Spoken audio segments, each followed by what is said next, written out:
Welcome to அம்சாஸ் kitchen. அஸ்ஸலாமு அலைக்கும். இன்றைக்கி நம்ம உம்ரா விலாகோட கண்டினியூஷன் வீடியோங்க. ஆமாம், மதினா விலாக் தான் இன்றைக்கி நம்ம பார்க்க போகிறோம். அல்ஹம்துலில்லாஹ் மக்காலேருந்து உம்ராலாம் செஞ்சுட்டு கிளம்பிட்டோம் மதினாவுக்கு. புல்லட் ட்ரெயின் தாங்க புக் பண்ணியிருந்தோம். ஒரு 3 ஹவர்ஸில் நாங்கள் ரீச் ஆயிடுவோம். விட்டுட்டு போக மனசே இல்லைங்க. ஆமாம், காபாவை பார்த்துக்கிட்டே தான் வெளியேறணும். மனசுக்கே ரொம்ப கஷ்டமாக இருந்துச்சுங்க. இன்ஷா அல்லாஹ் ஹஜ் உம்ரா செய்கிற பாக்கியத்தை எல்லா மக்களுக்கும் அல்லாஹ் தாலா கொடுக்கணும். நாங்கள் மதுரை ரயில்வே ஸ்டேஷனுக்கு வந்துட்டோங்க. அவ்வளோ சூப்பராக இருந்துச்சு ட்ரெயின், ரயில்வே ஸ்டேஷன் எல்லாமே. மக்கா டு மதினா காரில் போனீங்கன்னா 5 ஹவர்ஸ் ட்ராவல் ஆகும். நாங்கள் புல்லட் ட்ரெயின் போனனால 3 ஹவர்ஸில் போயிட்டோம். போகிற வழியெலாம் பார்த்திங்கன்னா அவ்வளோ அழகாக இருந்துச்சு. ஒன்றும் இல்லைங்க, காடு மலை அந்த மாதிரி தான். நம்மளுடைய நபிமார்களும் சஹாபாக்களும் வாழ்ந்த இடங்களை பார்த்திங்கன்னா அவ்வளோ அழகாக இருந்துச்சு. இதை பார்க்கும்போதெல்லாம் அவங்க எவ்வளோ தூரம் கஷ்டப்பட்டுருப்பாங்க அப்படிங்கிறது தான் கண்ணு முன்னால் நின்றுச்சுங்க. இப்போ ட்ரெயினில் காரில் போகிறத அவங்களாம் நடந்தே போயிருப்பாங்க. ஸோ ரொம்ப சிரமமாக இருந்திருக்கும் அவங்களுக்கெல்லாம். அந்த மாதிரி அவங்க எல்லாமே இஸ்லாத்தை வளர்த்துருந்துருக்காங்க. மதினாவுக்கு நல்லபடியாக சேர்ந்தாச்சு. ஈவினிங் 6 o'clock நாங்கள் ரீச் ஆகிட்டோம் மதினாவுக்கு. அப்போ நைட் டிஃபன் சாப்பிட்றலாம் சொல்லிவிட்டு அல் ரொமான்சியான ஒரு பிரபலமான ஹோட்டல் இருக்குது. ஸோ அங்கே தான் போயிருந்தோம். அதனால் ரூம் புக் பண்ணியிருந்தனால அங்கே போய் எல்லோரும் சேர்ந்து சாப்பிட்லாம் சொல்லிட்டு பார்சல் வாங்கிட்டு ரூமுக்கு கிளம்பிட்டோம். இதுதான் நாங்கள் தங்கியிருந்த மதினா ஹோட்டலுங்க.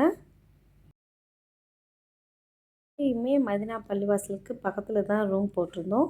ஸோ பள்ளிக்கு போயிட்டு வர ஈஸியாக இருக்கும் அப்படிங்கிறனால தான் நாங்கள் போட்டிருந்த ரூமுங்க.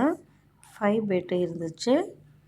ரொம்பவே வசதியாகவும் இருந்துச்சு. லைட்டிங்லாம் போட்டு கபோர்டெல்லாம் கொடுத்துருந்தாங்க. நம்ம சேஃப்டியாக நம்மளுடைய லாக்கரில் படம் எல்லாமே வச்சுக்கலாம் அப்படி சொல்லிட்டு லாக்கர்லாம் கொடுத்துருக்காங்க. சவுதியை பொறுத்த வரையும் ரொம்பவே நீட்னஸ் மெயின்டைன் பண்ணுவாங்க.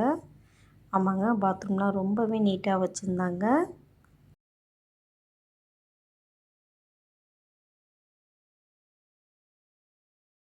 செக்கிங் பண்ணிவிட்டு நாங்கள் சாப்பிட ரெடி ஆகிட்டோம். இந்த மாதிரி ஒரு ஷீட் தராங்க விரித்து சாப்பிட்றதுக்காக. ரசூல்லா சொன்ன முறைப்படி நாங்கள் சாப்பிட்லாம் சொல்லிவிட்டு இந்த மாதிரி சாப்பிட்டோம். நைட்டு நாங்கள் ரெஸ்ட் எடுத்துகிட்டு மறுநாள் காலையில் ஜும்மா. ஸோ நாங்கள் தொழுக போகலாம் அப்படி சொல்லிட்டு போனோம். கொஞ்சம் லேட்டாக போயிட்டோம். ஸோ நாங்கள் வெளியில் தான் தொழுகிற மாதிரி ஒரு சூழல் ஆயிடுச்சு. அதனால பெண்களுக்கு ரொம்பவே மரியாதை கொடுக்குறாங்க. ஆமாங்க, எந்த கார் வந்தாலும் நம்ம கிராஸ் பண்ணும்போது அந்த காரை நின்றோம். கிராஸ் பண்ணி போனதுக்கப்புறம் அந்த காரை எடுப்பாங்க. இந்த விஷயம் எனக்கு மதினால ரொம்ப பிடிச்சிருந்துச்சி. அடுத்ததான் மதினாவில் ஷாப்பிங்கு. ஆமாம், நகை கடைகளில் தான் வந்திருந்தோம். எல்லாமே அரபிக் மாடல்ஸ்க்கு ரொம்பவே சூப்பராக இருந்துச்சு. எல்லாமே நியூ கலெக்ஷன் தான் வச்சுருந்தாங்க. நம்மளுடைய தங்கம் 22 கேரட்டுக்கு அங்கே 21 கேரட்டு தான். நீங்கள் அந்த மாதிரி வரக்கத்துக்கு எதுவும் வாங்குற மாதிரி இருந்தால் கொஞ்சமாக வாங்கிக்கோங்க. இன்றைக்கி ஜும்மா முடிச்சுட்டு நாங்கள் கிளம்பிட்டோம். மறுநாள் மதினாவுக்கு காலை நேரத்தில் வந்தோங்க. உள்ள நல்லா பள்ளியிலலாம் நல்லா சுற்றி பார்த்தோம். இந்த கொடை தாங்க ஹைலைட்டே மதினால. ஒரு நாட்டிலேருந்து இந்த கொடையெல்லாம் இறங்குச்சுன்னு சொன்னாங்க. இதை மாதம் மாதம் க்ளீனும் அழகாக பண்ணிடுறாங்க. இதுதான் ரவுலா ஷெரீஃப்க்கு முன்னால் உள்ள இடங்க.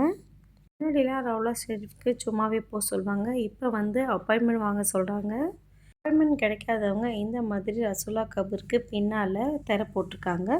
அங்கே இருந்து 2 ரக்காத்து தொழுதுட்டு கிளம்பிடலாம். அதனாலவே 2 பள்ளி தனித்தனியாக வச்சுருக்காங்க, ஜென்ஸுக்கும் லேடிஸ்க்கும்.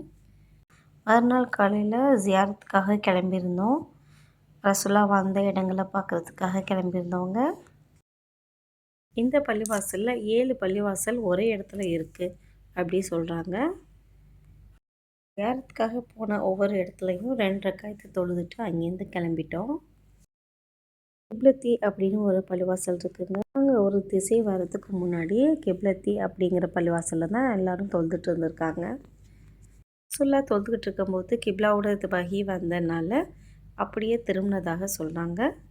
கிணறு தான் ரசூலுல்லாஹ்வுடைய தீதாரை குறிப்பாட்டதாக சொல்கிறாங்க. இந்த கிணறுலேருந்து பல பேர் தண்ணியும் வாங்கிட்டு போகிறாங்கங்க. இதோடைய ஊற்றும் நல்லா இருக்குது. இந்த கிணறு நல்லாவே பாதுகாத்துட்டு வராங்க. இந்த மாதிரி பல இடங்களில் ஜியாரத் பண்ணிவிட்டு நாங்கள் கிளம்பிட்டோங்க.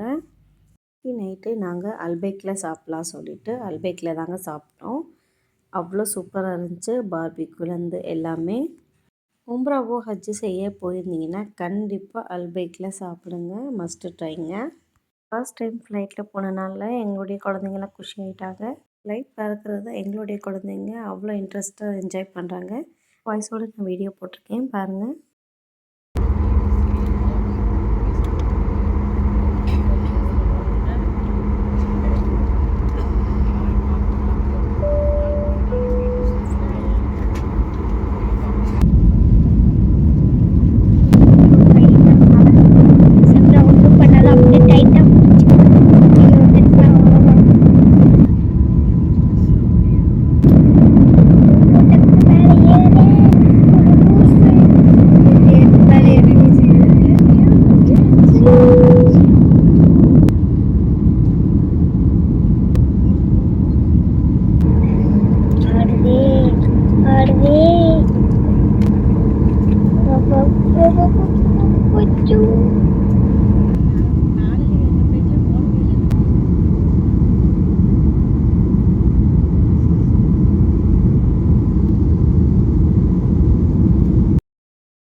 அவ்வளோதாங்க, எங்களுடைய உம்ரா பயணம் நல்லபடியாக முடிஞ்சிச்சு. வீடியோ உங்களுக்கு அவசியம் பிடிச்சிருக்குன்னு நினைக்கிறேன். இந்த வீடியோவை கண்டிப்பாக ஷேர் பண்ணுங்கள். சேனல் இப்போ தான் புதுசாக ஆரம்பிச்சிருக்கோம். உம்ரா செஞ்சுட்டு வந்து கண்டிப்பாக நீங்கள் எல்லோரும் சப்போர்ட் பண்ணுவீங்கன்னு நினைக்கிறேன். இந்த மாதிரி இன்னொரு இன்ட்ரெஸ்டிங்கான வீடியோவோட பார்க்கலாம். தேங்க்யூ.